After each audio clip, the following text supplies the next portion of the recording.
All sports have their ups and downs, but I think that's what makes them pretty unique and an incredible experience.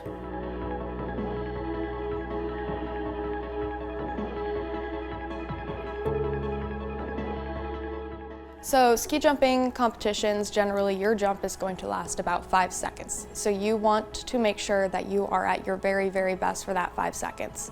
And that pressure can build up a lot in your mind. I'd say what's not talked about enough is the mental health behind it. I had a pretty hard season, 2022 to 2023, just mentally not being where I wanted to be. So I would say that's definitely a very hard aspect of being an athlete. But at the same time, it's very rewarding if you get it right.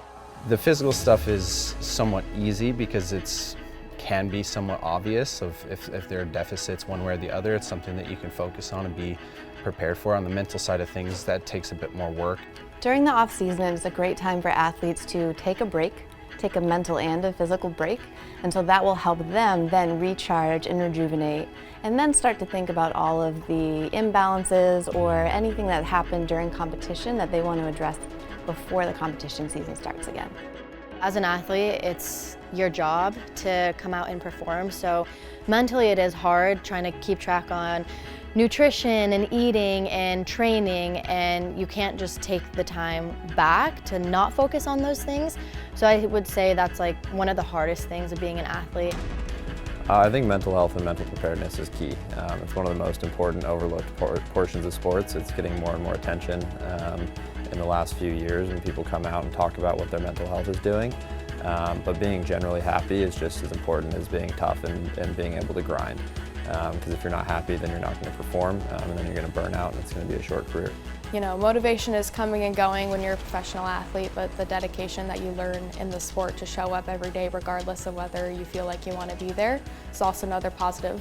One of the challenges with most athletes or people in general is they feel like they can do everything on themselves. So I think it's important to seek advice from coaches and other partners and people that we have resources with.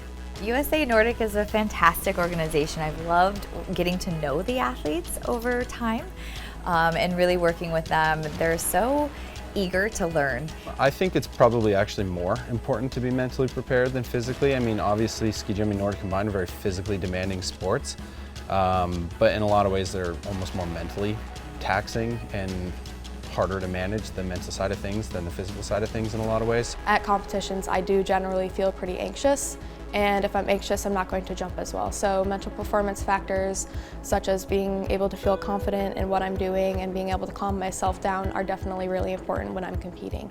And for overall mental health, obviously, feel good, do good, jump good. So I want to be feeling good both physically and mentally before I am training at my best on the hill.